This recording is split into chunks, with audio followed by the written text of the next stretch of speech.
How's it going, everybody? I want to do a quick video on dual mass flywheels for DSG transmissions. So here we have two dual mass flywheels, both the same style, and you get a lot of questions. Our cars are kind of aging out and getting older. Mark 6 GTIs, CCs, anything with that DSG transmission. As we start to creep up in the 100,000 mile range, we start to get these questions on these dual mass flywheels. So if you have a DSG, you're going to have a dual mass flywheel.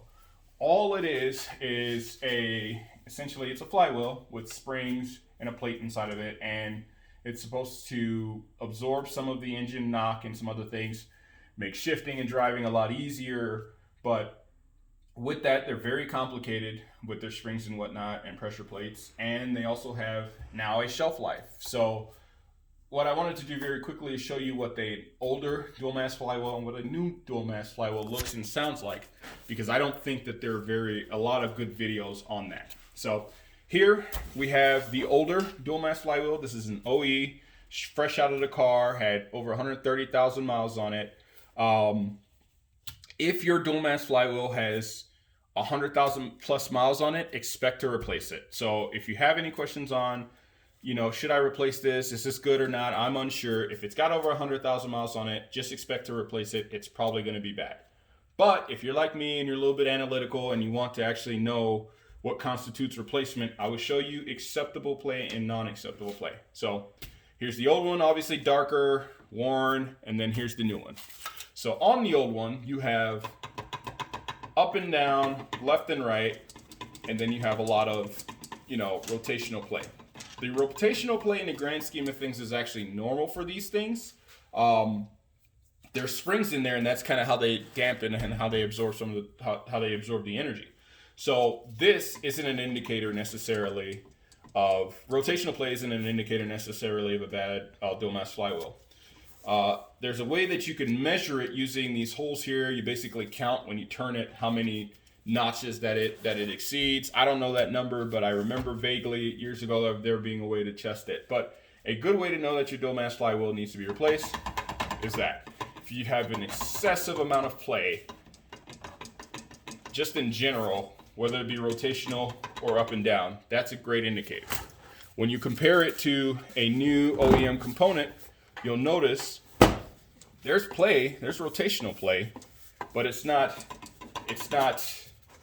it's very firm. Like, I can grab the actual flywheel portion of it and shake it, and what you're hearing is the actual flywheel moving across the surface of the toolbox. See? But when you grab this guy, this thing's just jiggly. It's just loose and flimsy, whereas this one is nice and firm. The springs in here are newer, so when you go to rotate this, you're going to get a little bit of rotational play, and when you go side to side, you're going to get a little bit of side to side play, but you really got to work for it. But yeah, that's a good indicator of time to replace dual mass flywheel. Lastly, on your starter teeth, obviously, if you have, ugly looking teeth that are chewed, gnawed, got some metal shavings on them or whatever, it's probably about that time to replace them. Looking on the back of the dual mass flywheel, there's never really that great of an indicator back here other than obviously play. So there you go. Again, if you're unsure on when it's time to replace this dual mass flywheel or not, you're playing. If this thing is floppy and it's all over the place, but when you compare it to a new one, it's nice and firm and it's not trying to move on you, that lets you know that it's time to replace this guy. With all of that, when you replace them, make sure you go out and get you 8 sets of new bolts. OEM bolts. APR makes a version of it. Make sure you put Loctite on it. This one's got the green stuff on there, because it can leak through these. I have seen it, and when you put these in, make sure you put them in with a socket and not a gun. All 8 of them need to be replaced. There are guys out there in the forums that'll tell you you don't need to replace them. Just put new green Loctite on them and reseal them. The bolts are like $3 a piece at some places. Just replace them, because if it leaks through there, you're going to have a bad time. Last thing I'm going to leave you with is obviously point of failure. So if this thing fails, potentially what you risk is damage to your transmission, obviously damage to your clutch assembly on a DSG transmission, and possibly even damage to your engine.